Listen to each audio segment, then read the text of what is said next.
In this tutorial, we work through a couple more examples of operations with numbers written in standard form. And the first example is the one that we see here. We have two numbers written in standard form. Those are 3 times 10 to the power of 5 and 4 times 10 to the power of 6, and they are both being multiplied. If you watched the previous tutorial, you'll see that the method we'll use here will be very similar to what we've already done. Nevertheless, there'll be one extra step to consider. So let's go ahead. Let me start by moving this question to the side, like so, and now we can get started. Now the first thing worth pointing out is that these parentheses are of absolutely no use in this operation. Nevertheless, operations in standard form are often presented this way, which is why I've written them here. But we can go right ahead and start by getting rid of these parentheses. And we can state that this equals to 3 times 10 to the power of 5 times 4 times 10 to the power of 6. To be clear here, I can remove these parentheses because the only operation that's taking place throughout this product is multiplication. Now that that's done, I'm going to rearrange this to write the 3 next to the 4, as well as the 10 to the power of 5 next to the 10 to the power of 6. In other words, I'm going to rewrite this as 3 times 4 times 10 to the power of 5 times 10 to the power of 6. Now that that's done, I go ahead and multiply. So we have 3 times 4, which equals to 12, times 10 to the power of 5 times 10 to the power of 6. Now, using our laws of indices or laws of exponents, we know that if we multiply a number a raised to some power m with that same number a raised to a power n, then that equals to a raised to the power of m plus n. So in this instance, a would be 10.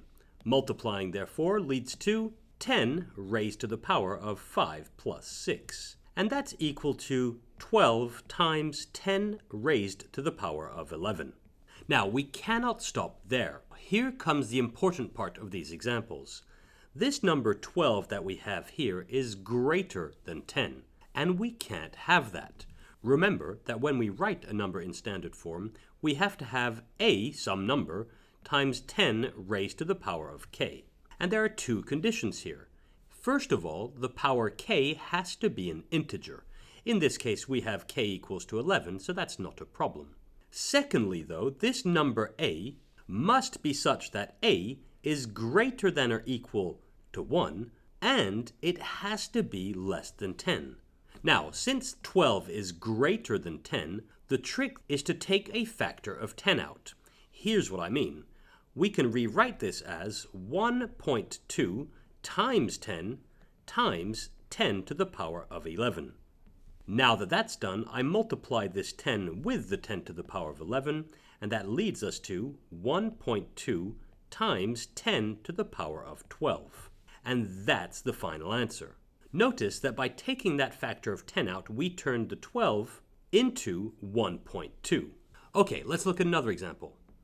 Say we have to divide 3 times 10 to the power of 8 by 6 times 10 to the power of 3. Well, again, I'll start by moving this question to the side. And the first thing I like to do is to rewrite this as a fraction. In other words, I like to state that this equals to 3 times 10 raised to the power of 8 over 6 times 10 raised to the power of 3. The next thing I do is split this fraction into two fractions. In other words, I like to write this as 3 over 6 times 10 to the power of 8 over 10 to the power of 3.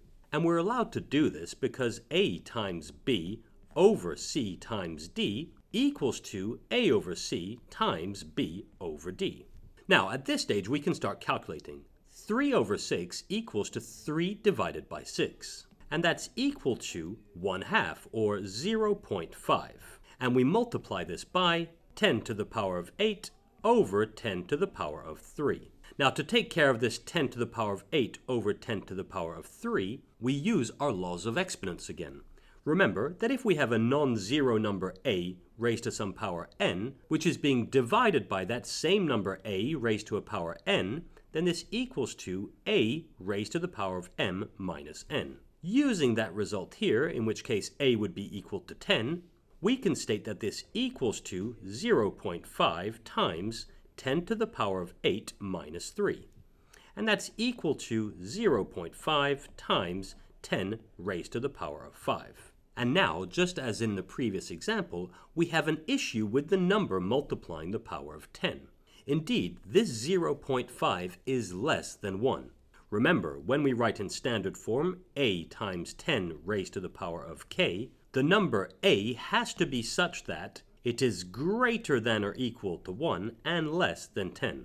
So to turn this 0.5 into a number greater than or equal to 1, we're going to borrow a 10 from this 10 to the power of 5. In other words, we're going to state that this equals to 0.5 times 10 times 10 raised to the power of 4. Now, multiplying this 0.5 with that 10 that we borrowed, we can state that this equals to 5 times 10 raised to the power of 4. And that's our final answer. And that's it for this tutorial.